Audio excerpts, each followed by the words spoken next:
নির্বাচনের আর বেশি দিন নেই, তাই স্টুডিওতে কাউকে আমন্ত্রণ জানিয়ে বা কোনো প্রার্থীকে আমন্ত্রণ জানিয়ে তাদের সময়টা নষ্ট করার দিকে আমরা নয়।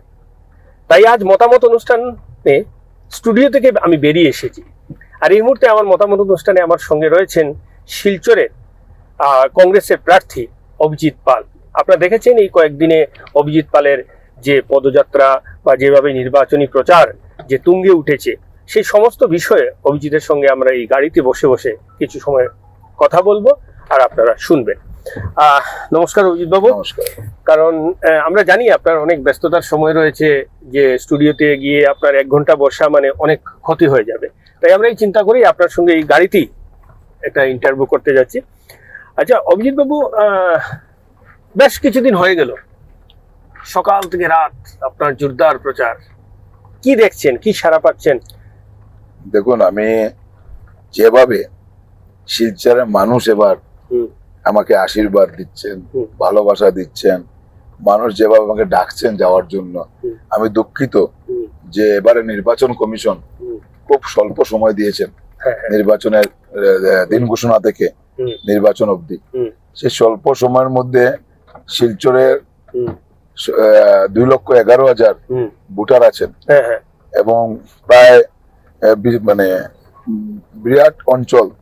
সেই অঞ্চলে মানে আমি 20 থেকে 21 ঘন্টা সময় মানুষের সময় দিচ্ছি, তারপরে সবাই দুয়ারে যেতে পারছে না, সবাই আশীর্বাদ নিতে পারছে না। 2,11,000 ভোটার যাওয়া সম্ভব নয় সময়, কিন্তু মানুষ যেভাবে আমাকে আমন্ত্রণ জানাচ্ছেন, মানুষ যেভাবে আশীর্বাদ দিচ্ছেন, মানুষ যেভাবে ভালোবাসা দিচ্ছেন, সেটাই আমার অনেক বড় প্রাপ্তি। আমি আজকের দিনে আমার নৈতিক জয় হয়েছে বলে আমি মনে করি, যে আমার মতো একটা সাধারণ ঘরের ছেলেকে মানুষ এইভাবে যে সমর্থন দিচ্ছেন, সেটা আমার কাছে বড় প্রাপ্তি। আচ্ছা অভিজিৎ বাবু, এবার আপনার বিরুদ্ধে যিনি প্রার্থী ডক্টর রাজদীপ রায়, একজন বিশিষ্ট অর্থোপেডিক সার্জন, এবং তিনি একবার বিধায়ক ছিলেন, মাফ করবেন, সাংসদ ছিলেন 2019 সালে। সুস্মিতা দেবের মতো একজন তাবর নেতা, সে সময় কংগ্রেসের, তিনি সর্বভারতীয় মহিলা কংগ্রেসের সভানেত্রী ছিলেন, তাকে হারিয়ে রাজদীপ রায় সাংসদ হয়েছিলেন, 5 বছর তিনি সাংসদ ছিলেন। এবার উনি আপনার বিরুদ্ধে প্রার্থী। তাছাড়া আমরা দেখছি যে হাই স্টার ক্যাম্পেইনাররা আসছেন রাজদীপ রায়ের হয়ে প্রচারে। এই বিষয়টাকে আপনি কিভাবে চ্যালেঞ্জ নেবেন, কিভাবে মোকাবিলা করতে পারেন? রাজদীপ দা আমার বড় ভাইয়ের মতো, এবং উনি একজন সত্যি আপনি বলছেন রিনাউন্ড ডক্টর। রাজদীপ দা নিজেই বলছেন যে উনি আমার সঙ্গে যুদ্ধ করতে চান না, যে নির্বাচনী যুদ্ধে উনি আগেই বলছেন যে উনি বিধায়ক হওয়ার উনার কোনো ইচ্ছাই নেই, রাজ্য রাজনীতিতে ওনার কোনো ইচ্ছা নেই। আপনারা দেখেছেন উনি সোজা সাপটা ভাষায় বলেছেন একটা নিউজ চ্যানেলে সাক্ষাৎকারে, উনি বলছেন কেন্দ্রীয় নেতৃত্ব ওনাকে জোর জবরদস্তি দিয়েছেন। উনি নিজেই চাইছেন না বিধায়ক হওয়ার জন্য। তো শিলচরবাসী সম্মানীয় ভোটাররা কেন ওনাকে বিধায়ক বানাবেন, কেন ভোট দেবেন? যেখানে আমরা ভোট ভিক্ষা করছি, আর যেখানে রাজদীপ দা নিজে বলছেন যে আমার মানে ইচ্ছে নেই বিধায়ক হওয়ার, ভোট দিয়ে মানুষ কেন ওনার যে মূল্যবান ভোটটা, গণতান্ত্রিক অধিকারটাকে কেন ওনারা জোর জবরদস্তি কাউকে দেবেন? তার মানে আপনি বলতে চাইছেন যে রাজদীপ রায় নিজেই আপনাকে প্রায় জয়ী করে দিচ্ছেন? রাজদীপ রায় নিজেই জানেন, কারণ রাজদীপ রায় সাংসদ থাকাকালীন ওনার যে ব্যর্থতা, এবং তার আগে আমরা কোনোদিন দেখিনি যে একটা ন্যাশনাল পার্টির মনোনয়ন পাওয়ার পর এইভাবে যে মানুষ সোশ্যাল মিডিয়াতে হোক বা এইভাবে যেভাবে মানুষ প্রতিবাদ জানিয়েছেন ওনার মনোনয়ন পাওয়ার পর, সেই ঘটনাটা বোধহয় আমার মনে হয় কাচার তথা বরাক উপত্যকা এই প্রথম ঘটনা, যে কোন রাজনৈতিক দলের একজন মনোনয়ন পাওয়ার পর সাধারণ জনতা যেভাবে প্রত্যাখ্যান করেছেন, সেটা নিয়ে রাজদীপ দাও হয়তো জিনিসটা বুঝতে পেরেছেন, আগে বুঝতে পারেননি যে উনাকে জনগণ চায়নি। কারণ উনার সাংসদ থাকাকালীন উনার যে ব্যর্থতা, এবং বিশেষ করে উনি যে সাংসদ থাকাকালীন একটাই প্রকল্প বানিয়েছেন যেটা উনার প্রাইভেট হসপিটাল বানিয়েছেন, সেটা শিলচরবাসী ভুলেন। দুটা দুর্যোগ হয়েছিল ওনার সাংসদ থাকাকালীন, যে দুর্যোগের সময় 2022-এর এই বন্যা, উনি যে দায়িত্ব থেকে উনি সরে গিয়েছিলেন, উনি যে দায়িত্ব বিমূঢ় হয়েছিলেন, উনি ওনার পেশায় ব্যস্ত ছিলেন, উনি ফটোশুটে ব্যস্ত ছিলেন, সেটা শিলচরবাসী যে ভুলেননি। উনি হয়তো ভেবেছিলেন যে শিলচরের মানুষ সেটা ভুলে গেছেন, কিন্তু ওনার মনোনয়ন পাওয়ার পর সেটা যে আবার মানুষকে মনে করে দিয়েছে, সেটা দেখে উনি নিজেই এখন কেন্দ্রীয় নেতৃত্বকে দোষারোপ করছেন যে ওনাকে জোর জবরদস্তি এখানে উনি চান না বিধায়ক হতে। আবার দেখলাম, আমি জানি রাজদীপ দা একজন ভদ্রলোক, রাজদীপ দা উচ্চ শিক্ষিত, উচ্চ শিক্ষিত, ভালো চিকিৎসক, কিন্তু জানি না হয়তো ওনার মতিভ্রম হয়েছে। দেখেছি আমি কালকে না পরশু একটা ইন্টারভিউতে উনি বলছেন যে আমি এখন প্রচারে ব্যস্ত, 9 তারিখের পর হিসাব নিকেশ। হ্যাঁ, আমি এই প্রশ্নটাই আপনাকে করতে গিয়েছিলাম। তো রাজদীপ দার কাছ থেকে এই ব্যবহারটা আমরা আশা করিনি। মানে তিনি কি বোঝাতে চাইছেন আপনি সেটা শুনেছেন বা আমরাও শুনেছি। আমরা একটা বিষয় নিয়ে আমরা বুঝতে পেরেছি, আপনি একজন তার প্রতিদ্বন্দ্বী, উনি যে বলেছেন 9 তারিখের পর সব হিসেব নিকেশ, মানে আপনি কি বুঝছেন সেটা কিসের হিসেব নিকেশ? হিসেব নিকেশ যদি কেউ এইভাবে জনসভাকে বলে থাকেন, সাংবাদিকদের সামনে বলে থাকেন, সেটা এক ধরনের হুমকি হিসেবে ধরে নেওয়া যায়। আমি যেটা বুঝি যে শিলচরের মানুষকে হোক বা আমার দলীয় কর্মীকে হোক, উনি এটা হুমকি দিয়েছেন। সেটাতে মনে হয় নাকি যে এবারে নির্বাচনে একটা রাজনৈতিক হিংসার আমদানির মতো বিষয়টা হচ্ছে? সেটাই আমি যখন রাজদীপ রায় টিকিট পেয়েছিলেন তখন আমি একটা বিষয় নিশ্চিন্ত ছিলাম যে শিলচরে একটা সুস্থ নির্বাচন হবে, কারণ শিলচরের মানুষ সচেতন মানুষ, ভদ্র মানুষ। এবং আমরা যদিও রাজনীতিটাকে আমরা কিন্তু ব্যক্তিগত হিংসা পরিবেশ কোনোদিন হয় না শিলচরে, সেটা আমরা অতীতে দেখেছি। বিমলাংশু রায়, কমলেন্দ্র কায়স্থ, সন্তোষ মন্ডল, নুরুল হুদা সাহেব, সবাই যেন নির্বাচন যখন হয় তখন কথাবার্তা তাকে অন্য ধরনের, কিন্তু তারপর দেখা যায় একই ঘরে। সেটা হচ্ছে নির্বাচনী প্রতিদ্বন্দ্বিতা, ব্যক্তিগত কোনো আক্রোশ না। কিন্তু আমিও রাজদীপ রায় টিকিট পাওয়ার পর আমি আশাবাদী ছিলাম যে শিলচরে এবার অন্যান্য বারের মতো একটা সুস্থ পরিবেশে নির্বাচন হবে। তো এখনো নির্বাচনের প্রায় 7-8 দিন বাকি, বেশি দেয়। এখনোই রাজদীপ রায় মহাশয় উনি মতিভ্রম হয়ে হবে, নাহলে এত শিক্ষিত লোক রাজদীপদের মুখ থেকে এটা আশা করা যায় না। উনি যেভাবে এখন থেকে হুমকি দেওয়া শুরু করেছেন, হ্যাঁ, তো সাধারণ মানুষ মানে এটা শিলচরবাসী কামনা করেনি রাজদীপ রায়ের মতো মানুষ ব্যক্তির কাছ থেকে। কারণ একজন উচ্চ শিক্ষিত একজন ডক্টরকে আমরা ভগবান মানি সমাজে, ওনার কাছ থেকে এই ধরনের আশা শিলচরবাসী করেনি। এবং বিষয়টা হচ্ছে যে দেখুন, আর বেশি দিন নেই, কিন্তু নির্বাচনের একেবারে ঘনিয়ে এসে গেছে। একদিকে আমরা দেখছি কংগ্রেসে বিজেপির স্টার ক্যাম্পেইনাররা ইতিমধ্যে, স্টার ক্যাম্পেইনারদের মধ্যে যেমন সর্বানন্দ সোনোয়াল, মানিক শাহ, ত্রিপুরার মুখ্যমন্ত্রী ডক্টর হিমন্ত বিশ্ব শর্মা, এমনকি কেন্দ্রীয় গৃহমন্ত্রী শিলচরে আসছেন নির্বাচনী সভা করে। এই যে বিজেপির যে শক্তিটা, বা শিলচরকে বলা হতো বিজেপির একটা শক্ত ঘাঁটি, সেই শক্ত ঘাঁটিটাকে এবং এইসব স্টার ক্যাম্পেইনারদেরকে সবকিছু ভেঙে আপনি কি দিশপুর যাওয়াটা কতটুকু? দেখুন, আমি আপনাকে বলি, শিলচরের মানুষ, আমি আগেও বলেছি অনেকবার, বরাক উপত্যকার রাজধানী হচ্ছে শিলচর। শিলচরের মানুষ আজকের দিনে ভারতবর্ষের যে উন্নত মানের যেগুলা শহর আছে, যেমন ব্যাঙ্গালোর, দিল্লি, ক্যালকাটার সাথে শিলচরের মানুষের আপনার তুলনা হয়। শিলচরের মানুষের চিন্তাধারাটা সেই মাপের চিন্তাধারা। সেখানে আপনার কোন স্টার ক্যাম্পেইনার এসে মানুষকে ভুল বোঝানোর কোন জায়গা নেই। রাজনৈতিকভাবে সচেতন শিলচরের মানুষের এটা একটা আনন্দের ব্যাপার যে আমার মতো সাধারণ করে ছেলেকে নির্বাচনের প্রতিদ্বন্দ্বিতা করার জন্য আজকে এত বড় বড় স্টার ক্যাম্পেইনাররা আসছে। মানে আলটিমেটলি আপনার নামটা আরো বেশি প্রচার হচ্ছে, কারণ রাজদীপ রায়ের বিরুদ্ধে কে প্রার্থী? অভিজিৎ পাল। দেখুন, আমি তো আনন্দিত এত স্টার ক্যাম্পেইনার শিলচরে আসছেন। হ্যাঁ, আমার শক্তিটা হচ্ছে জনবল, জনতার আশীর্বাদ, তৃণমূল স্তরের মানুষ আমি। তো এখানে এত বড় বড় স্টার ক্যাম্পেইনাররা আসছেন ওনাদের প্রার্থীকে জয়ী করার জন্য, জয়ী করানোর জন্য। এটা ঠিক আছে, কিন্তু একজন সাংসদ উনি আজকে বলতে গেলে রাজনৈতিক ভাবে ওনার হয়েছে, এটা ডিমোশন হয়েছে। যাই হোক, বিধায়কের প্রার্থী হওয়ার পর ওনাকে জেতানোর জন্য ভারতবর্ষে এত বড় বড় স্টার ক্যাম্পেইনার আসতে হয়েছে। সেটা আপনার কাছে এটা আমার কাছে একটা বিরাট পাওনা, এটা একটা আশীর্বাদ। এটা আমার জীবনের হয়তো কোন এটা না, কিন্তু বিষয়টা হচ্ছে খুব সম্ভবত মানে আমরা আপনার একদম আরো একটা নির্বাচনী সভার প্রায় কাছে এসে গেছি। তবে আরো একটা প্রশ্ন করে আমরা একটা ব্রেক নিব, তারপরে আবার আপনার সঙ্গে আসবো। বিষয়টা হচ্ছে যে শিলচর একটা বিজেপির শক্ত ঘাঁটি। আমরা যদি দেখি 1991 সাল থেকে মাত্র 2 বার এখানে কংগ্রেসের বিধায়ক হয়েছিলেন, তাও বিথিকা দেব এবং সুস্মিতা দেব। সে সময় সন্তোষ দেবের একটা বিশাল শক্তি ছিল সেখানে, তার জন্য বিধায়ক হয়েছিলেন তারা দুজন। তারপর কিন্তু আর বিজেপি কংগ্রেসের কেউ হতে পারেননি। সেই ক্ষেত্রে এই বিজেপির শক্ত ঘাঁটিটাকে আপনি কি ভাঙতে পারবেন? দেখুন, আমি জানি না বিজেপি হোক আর আপনারা কিভাবে শক্ত ঘাটি নরম ঘাটি সেটাকে কিভাবে বিবেচনা না, করেন? সেটা তো প্রমাণ আমি আছে আপনাকে বলি, 1991 সাল থেকে দেখে মানুষ প্রার্থী দেখেন, শিলচরে মানুষ স্রোতের যে রাজনৈতিক স্রোতের ইয়েতে গিয়েও অপোজিটে গিয়েও মানুষ ইয়ে করেন, গণদেবতারা ভোট দেন।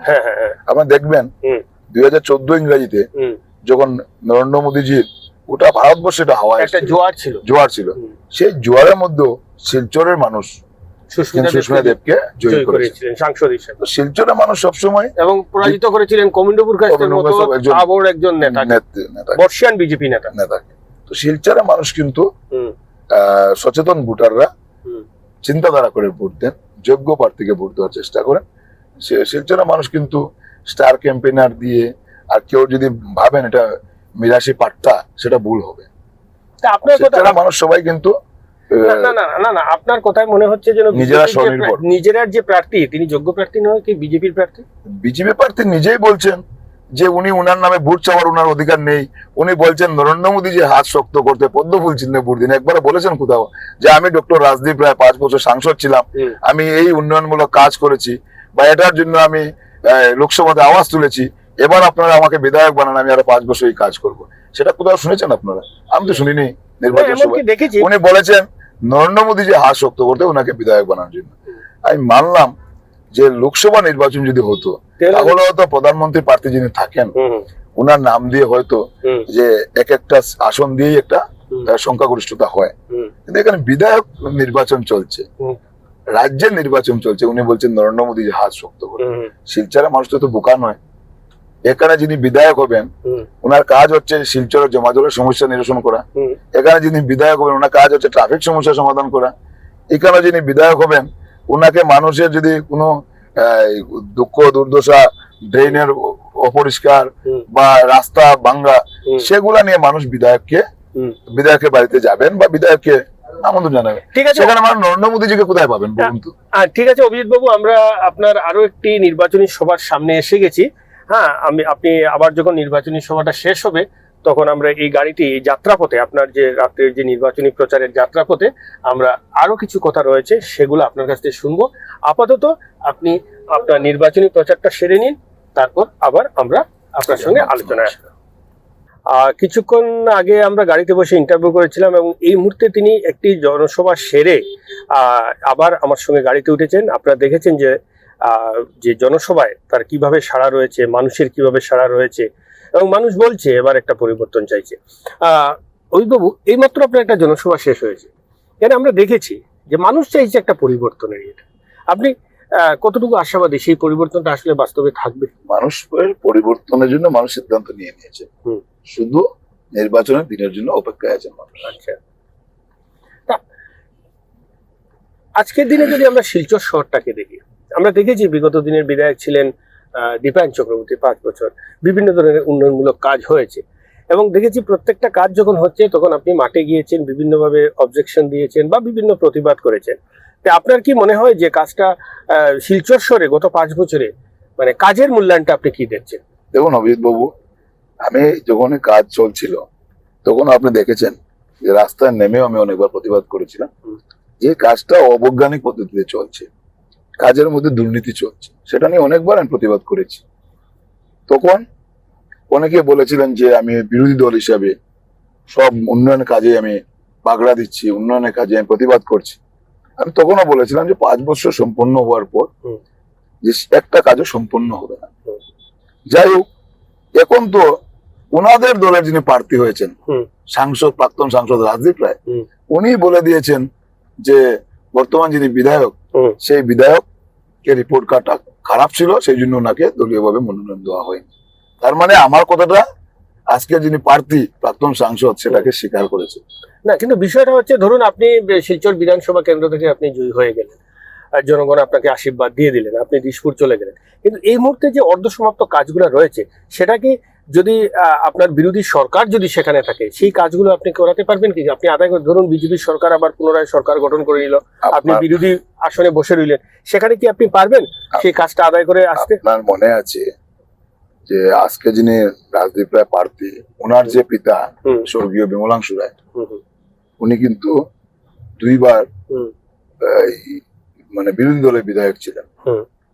আজকে ওনারা প্রচার করছেন হুম, যে সরকার হবে না, এখানে শিলচরে অভিজিৎ পালকে ভোট দিয়ে কি লাভ হবে? হুম। উন্নয়নের কাজ আটকে যাবে। হুম। কিন্তু আমরা তো শিলচরবাসী তো ডাবল ইঞ্জিনের সরকার হুম। একসাথে 10 বছর দেখেছেন, হুম। কি উন্নয়ন হয়েছে সেটাও শিলচরবাসী দেখে নিয়েছেন। হুম। তাই শিলচরবাসী আবারও পরিবর্তন চাইছেন। হুম। আর যদি সেই পরিবর্তনের দাগটাকে যে শিলচরবাসী অন্যায় হয়ে থাকে, হুম। তাহলে কিন্তু রাজদীপ রায় মহাশয় বলতে হবে হুম। যে উনার প্রয়াত পিতাকে যে হুম। শিলচরবাসী ভোট দিয়েছিলেন সেটাও তখন শিলচরবাসী অন্যায় করেছিলেন। না, আপনি বলতে চাইছেন কি আপনি বলতে চাইছেন সুজা, আপনি বলতে চাইছেন কি যে আপনি বিরোধী দলে যদি না, বিধায়ক হয়ে নির্বাচিত হয়ে থাকেন, বিরোধী দলের যদি বিধায়ক নির্বাচিত হন, তাহলে আপনি যদি আপনার সরকার বিজেপি থাকে, আপনি কাজ আদায় করার ক্ষমতা রাখেন কি? দেখুন আমি আপনাকে বলি, 2,11,000 মানুষের আশীর্বাদ নিয়ে ওনাদের প্রতিনিধি হয়ে আমি দিশপুরে যাব। হুম। আমাকে দিশপুরের মুখ্যমন্ত্রী হুম। যে দলেরই হোক, হুম। ওনার অ্যাপয়েন্টমেন্ট দিয়ে আমাকে বিধায়ক বানাবেন না। না। আমরা দেখেছি গত 10 বছর ধরে যারা বিধায়ক হয়েছেন, সাংসদ হয়েছে, ওনাদেরকে দেখলে মনে হয়েছে হুম। যে ওনারা জনপ্রতিনিধি নয়, হুম। ওনাদেরকে অ্যাপয়েন্টেড মানে এমএলএ বানানো হয়েছে। হ্যাঁ, কারণ ওনাদের সৎসাহস হয়নি হুম। যে বরাক উপত্যকার সাথে যখন বৈষম্য চলছিল, হুম। বরাকে যখন ডিলিমিশন 2টা আসন কাটা হয়েছিল, হুম। তখন ওনাদের একটা আওয়াজ টু শব্দ বের করার মতো সাহস হয়নি। হুম। আমি একটা কথা আপনাদেরকে স্পষ্ট বলতে পারি, শিলচরে মানুষ আমাকে আশীর্বাদ দিয়ে বানাবে। হুম। শিলচরে মানুষের আমি প্রতিনিধি হব, হুম। যে দলের সরকার হোক। হুম। আমি জানি যে বিধায়কের দায়িত্ব কতটুকু আছে, হুম। সেই দায়িত্ব পূরণ করতে আমি 100% আমি সক্ষম হব শিলচরের মানুষের আশীর্বাদ নিয়ে।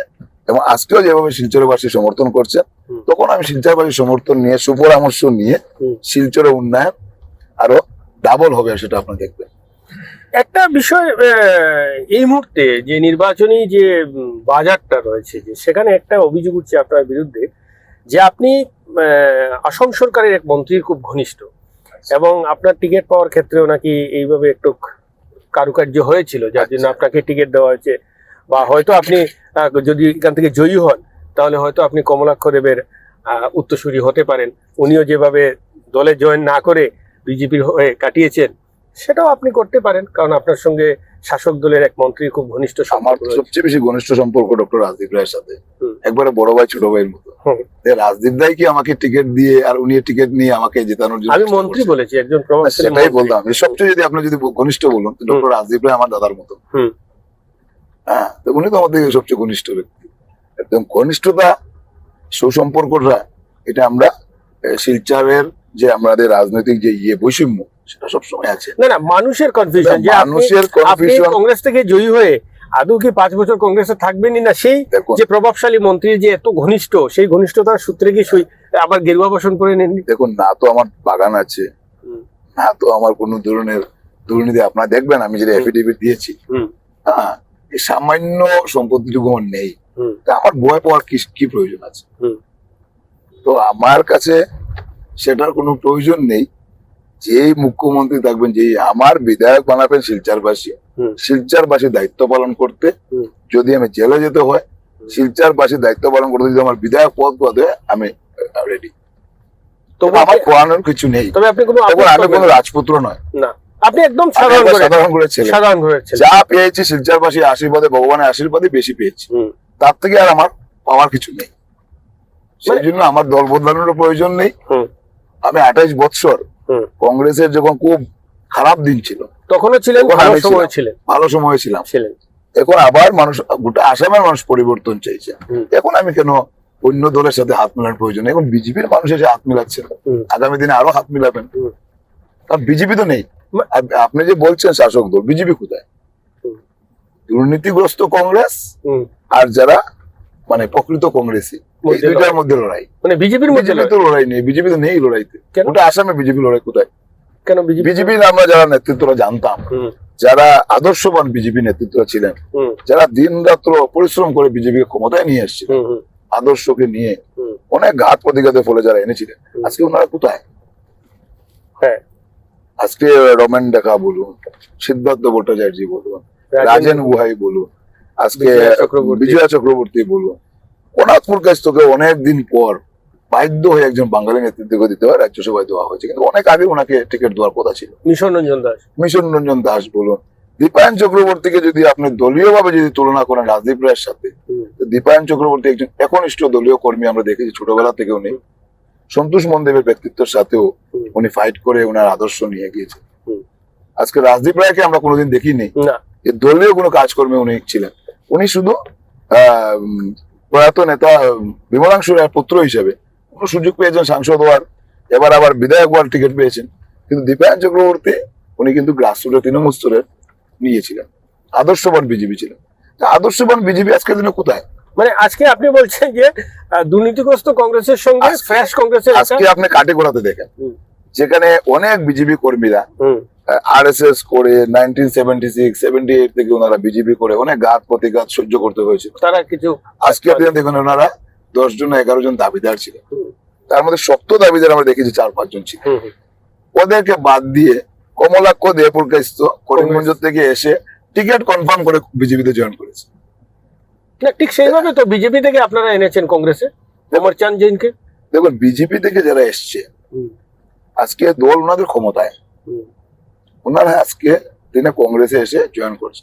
আপনারা দেখেছেন কোন একটা ফটো বা কোন একটা নিউজ দেখাতে পারবেন যে কংগ্রেসের নেতা গৌরব গগৈ গিয়ে কোন বিজেপির কর্মকর্তার বাড়িতে গিয়ে আমন্ত্রণ জানিয়ে এনেছেন পার্টিতে?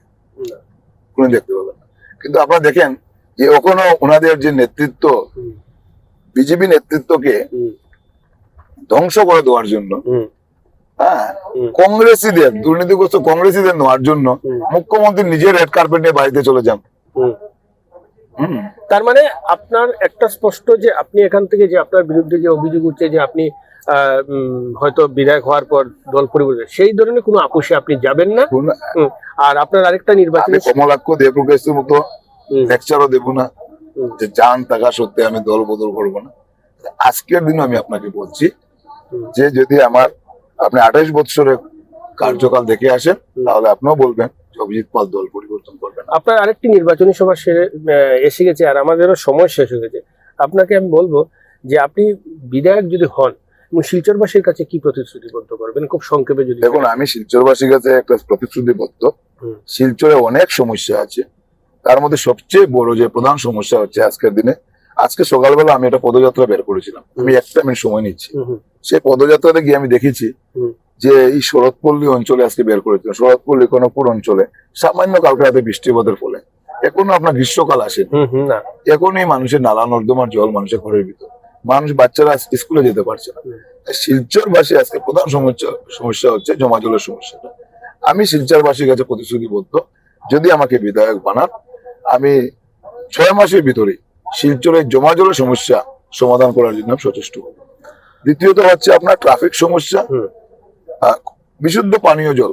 আজকে যদি দেখেন যে স্বাধীনতার 76 বছর চলছে, সরি 76 না, আপনার 78 বছর গিয়ে 79 বছর চলছে, শিলচরের মতো একটা প্রাচীন শহরে আজকের দিনে বিশুদ্ধ পানীয় জলের সংকট রয়েছে। বিশুদ্ধ পানীয় জলের দিকে পাইপে দিকে আপনার নালার জল যায়, মানুষ জল কিনে খেতে হচ্ছে। সেটা হচ্ছে আমার দ্বিতীয় চ্যালেঞ্জ, কিভাবে এটাকে অতি সত্তর শিলচরবাসীকে সেটার থেকে আমি রক্ষা করব। 3 নম্বর হচ্ছে আপনার ট্রাফিক সমস্যা তো আছেই, আরো বিভিন্ন ধরনের সমস্যা, বেকারত্ব সমস্যা, সেটা নিয়ে আমি বিধানসভাতে সরব হব। এবং 3য় শ্রেণী 4র্থ শ্রেণীর চাকরির ক্ষেত্রে আমাকে যদি শিলচরবাসী ভোট দিয়ে বিধায়ক বানায়, আমি মানে যে দলেরই সরকার হোক 3য় এবং 4র্থ শ্রেণীর চাকরি আমি কিন্তু কাছাড় জেলার স্থানীয় বেকার যুবকদের জন্য আমি সেটা নিয়ে কিন্তু বিধানসভাতে সরব হব এবং এটা কিন্তু আমি কার্যকরী করাবো। ধন্যবাদ অভিজিৎ বাবু, আপনি এই যে আপনার নির্বাচন প্রচারের সময় যে আমাকে এতটা সময় দিয়েছেন আমার এই মতামত অনুষ্ঠানে, তার জন্য আপনাকে অসংখ্য ধন্যবাদ। আর আমাদের শুভেচ্ছা থাকলো আগামী দিনের আপনার উজ্জ্বল রাজনৈতিক ভবিষ্যৎ। আমিও আপনাদেরকে ধন্যবাদ জানাই যে আপনারা সবসময় আমাদেরকে আশীর্বাদ দিয়ে সহযোগিতা করে যাচ্ছেন এবং শিলচরবাসী যেভাবে আশীর্বাদ ভালোবাসা দিয়েছেন, আগামী দিনেও আমার পাশে থাকবেন, আমাকে সহযোগিতা করবেন, আশীর্বাদ দেবেন। এবং শিলচরবাসীর সেবক হিসাবে শিলচরবাসী হয়ে আমি কাজ করে যাব, একটু আমি প্রতিশ্রুতিবদ্ধ। তৎসঙ্গে আমার যিনি বিরোধী প্রার্থী ডক্টর রাজদীপ রায়, উনি আমার দাদার মতো, ওনার কাছে আমার একটা অনুরোধ থাকবে যে দাদা শিলচরের যে রাজনীতি, সুস্থ রাজনীতি এবং আমরা যেটা সুন্দর বাতাবরণের মাধ্যমে প্রত্যেকবার নির্বাচনটা আমরা করি, এইবারও যেন এই সুন্দরভাবে নির্বাচনটা অনুষ্ঠিত হয়। আপনি মাথা গরম করবেন না, আপনি এইভাবে মতিভ্রম হয়ে হুমকি দেবেন না, সবাইকে নিয়ে আমরা সুন্দরভাবে শিলচর গঠন করবো। ধন্যবাদ অভিজিৎ বাবু, তাহলে অনুষ্ঠান এখানেই শেষ করছি।